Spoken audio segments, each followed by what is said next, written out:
Our topic today is the soft life biblical? Let me ask you something. What if the soft life you're praying for is actually the very thing slowing your growth? We say we want peace. We say we want rest. We say we want less stress. What if we started calling avoidance peace? What if comfort has become a new idol? Because here's the tension. Jesus promised a comfortable Jesus never promised a comfortable life. He promised a surrendered one. So the real question here is the soft life biblical? Or are we baptizing comfort and calling it faith?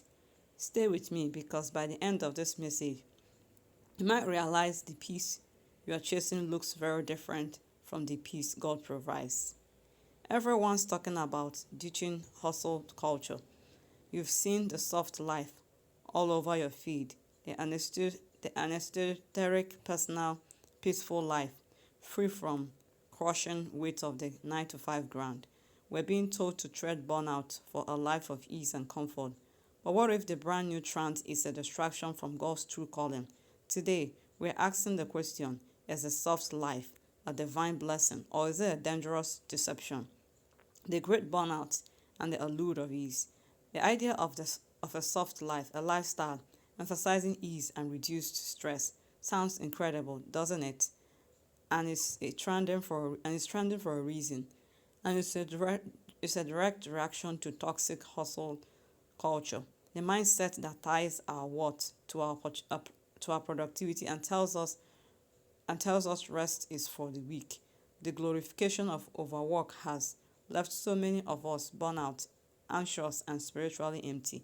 I remember a season in my life where I bought the lie that if I just worked harder, I could find fulfillment. But all I found was exhaustion. My health suffered, my relationship were drained, and my time with God became an afterthought. I was running on fumes. The pain of burnout is real, and in that context, we shouldn't want a life of ease. Who wouldn't want a life of ease? What hustle culture gets wrong, and why the Bible agrees. Before we critique the soft life, we have to be clear. The Bible has serious issues with hustle culture. The world's hustle is built on self-reliance and anxious belief that our value comes from our achievements. Jesus confronts this anxiety in Matthew chapter 6, telling us not to worry about life, pointing to the birds of the air as an example of the Father's provision. He isn't promoting laziness, he's dismantling the idol of self-reliance worry, reminding us that our fanatic hustle comes from forgetting who our provider is. Furthermore, rest isn't just a nice idea, it's a command. One of the 10 commandments is to honor the Sabbath, to cease from labor. God built rest into the rhythm of creation. Think of Prophet Elijah, a huge spiritual victory. After a huge spiritual victory, he was depleted and fearful. When God found him, he didn't tell him to get back to hustling. He met Elijah's burnout with rest and provision, that deep desire to escape the grind. That part is from God, but the world's solution is where things get dangerous. The dangerous deception of the worldly soft life. This is where we need to be discerning. The mainstream soft life can quickly become a pursuit of luxury, self-indulgence, and the complete avoidance of any and all hardship.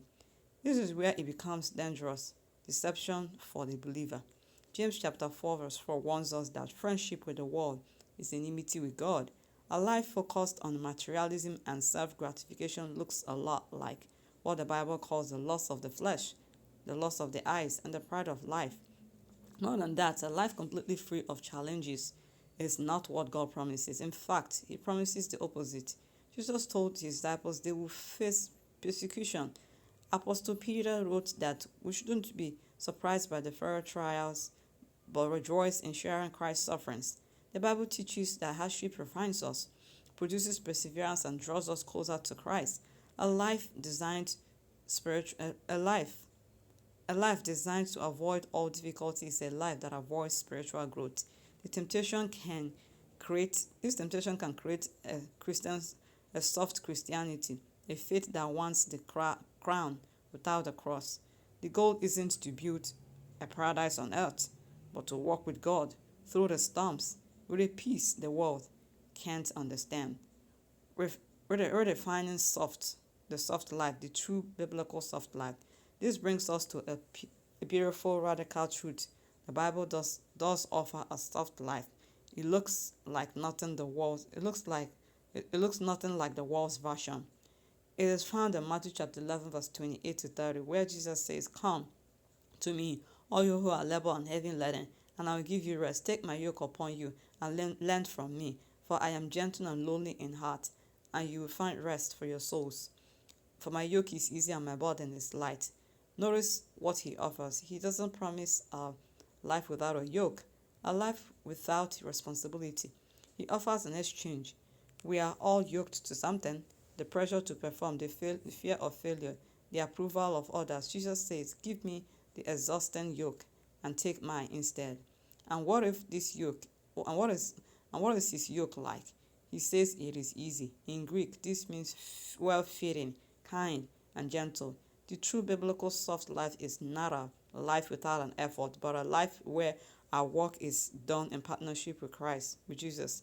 The softness isn't in our external circumstances. It is in our internal state of soul. It is the deep presence of it is the deep peace of Philippians chapter 4 that guards our hearts, and the spiritual luxury of Psalm 23, where the Good Shepherd leads us beside still waters, restoring our souls. This is a softness no amount of money can buy. How to live the true soft life? How do we make this practical? The story of Mary and Martha gives us a perfect picture. Martha was the embodiment of hustle culture, anxious and distracted with much serving. Mary, on the other hand, chose the good portion.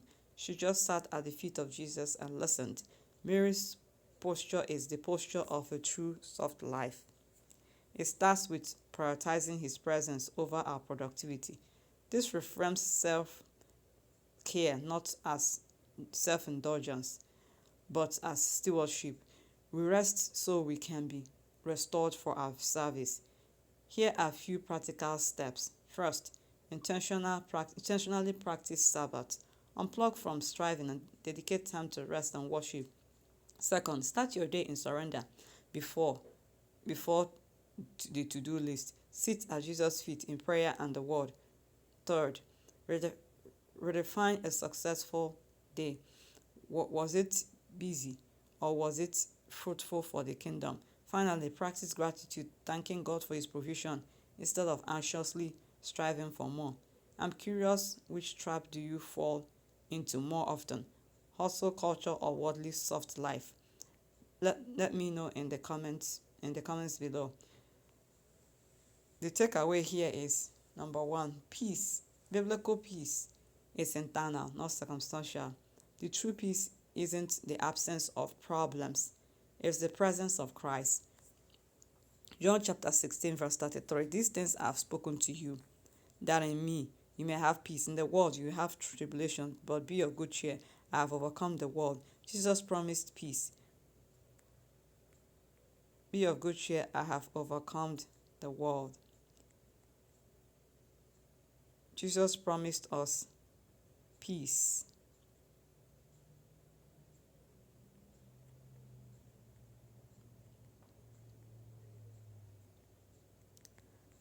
So that's number one. Number two,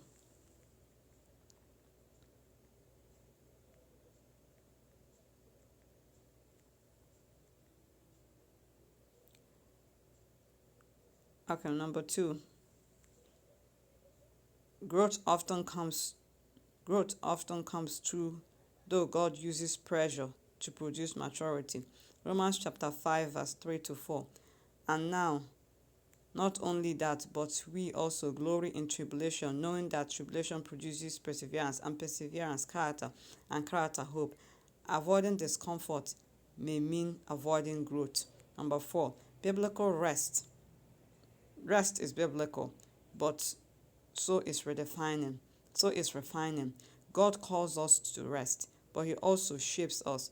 Matthew chapter 11 verse 28 to 29. Come to me, all you who are labor and are heavy laden, and I'll give you rest. Take my yoke upon you and learn from me, for I'm gentle and lonely in heart, and you will find rest for your souls. Notice rest comes with a yoke, meaning partnership and submission.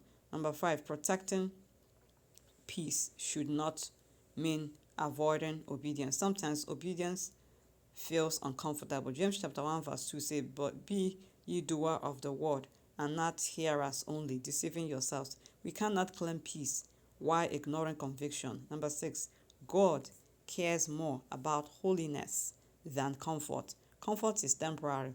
Holiness is internal. 1 Peter chapter 1 verse 15 to 16 says, but as for he who called you is holy. But as he who called you is holy, you also be holy in all your conduct, because it is written, be holy, for I am holy. Discipline is not punishment, it is development. Spiritual maturity requires correction. Hebrews chapter 12 verse 11.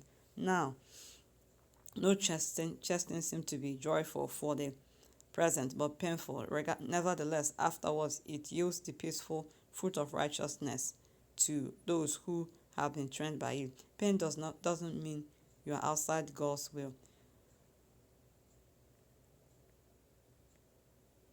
Number 6, peace comes from trusting God, not controlling outcomes. Proverbs chapter 3 verse 5 to 6 says, trust in the Lord with all your heart, and lean not on your own understanding. In all your ways acknowledge him, and he will make your path straight.